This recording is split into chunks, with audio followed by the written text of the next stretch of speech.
think this year is going to be an interesting presidential election. I'm hoping that it'll end up going to a convention because I'm not real thrilled with any of the candidates. Some of them do have experience, but I think one of the negatives of Donald Trump, who I think will win, is that he doesn't have any political experiences.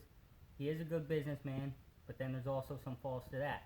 So, Mr. Trump, if you do become president, I think you got to really focus on how you approach people and the social media as a whole, because you can't go up to people and leaders of other countries and say, all right, you're fired. This isn't the Celebrity Apprentice.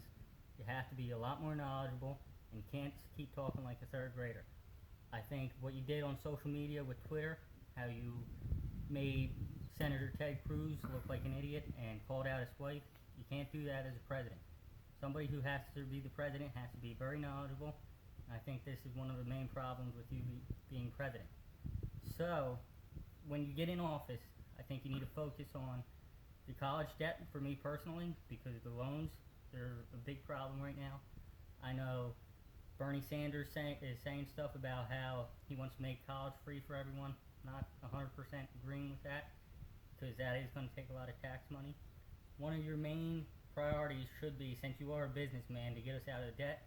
But the one thing I don't understand, you went bankrupt 4 times, and then you said it was a strategic matter. You can't do that when you're already bankrupt 17, 18 trillion dollars. You got to figure out how you're going to do that. And through all your speeches so far, you never say how you're going to attack the plan. You're going to say, oh, let's make America great. You're doing your hand signal.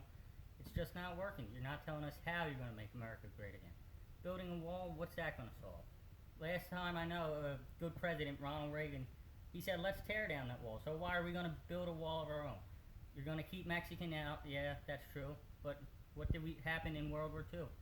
We tried doing that with the Japanese and all the Korean people in the world, or in the United States specifically, and we try to put them in camps. That seems very Nazi. It's almost like you're following something similar to what Hitler did. And that's not what America is. It's about bringing in new people. So I don't think that should be one of your priorities. Yeah, there's illegal immigration, and it is a problem, but that's not how we should attack. There has to be other ways. And that's what you should focus on with your cabinet when you select your cabinet.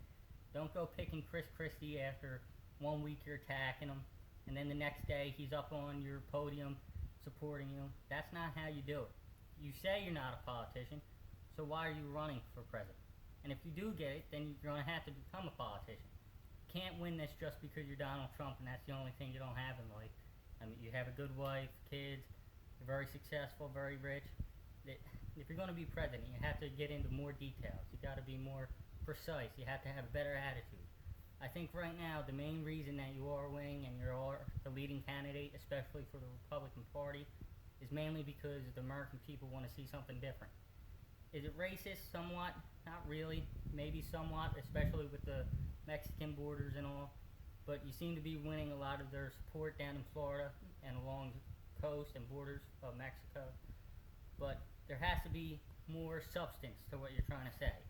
And that's one of the things you have to really focus on when you do get in office. I hope, to be honest, that you don't get in office and that it goes to a convention. And maybe someone like Mitt Romney, Paul Ryan get in. It will cause a big problem for the Republican Party, but right now they don't want you in. They don't want Ted Cruz in. John Kasich, I'm not seeing him as a real viable option, but he is still hanging around. If you do also get in office, you gotta start not only building up the military again, which we took money away from, but you gotta make sure it's top line. I know that's some things that you did address. I know you did address drug issues with the college I'm about to go to, University of New Hampshire. You talked about how you had to get the drugs out of there when you did visit. It was one of the main problems you saw out there. So maybe there is some good things you can do. But so far I am seeing a lot of big problems that I'm not very excited about with you, especially through your campaign. You can't reinvent how a president should act. You can't not show up to debates just because you're Donald Trump and you don't want to. You have to, at some point, be a presidential candidate. Your foreign policies, you're not very bright on that. You haven't said anything much about it.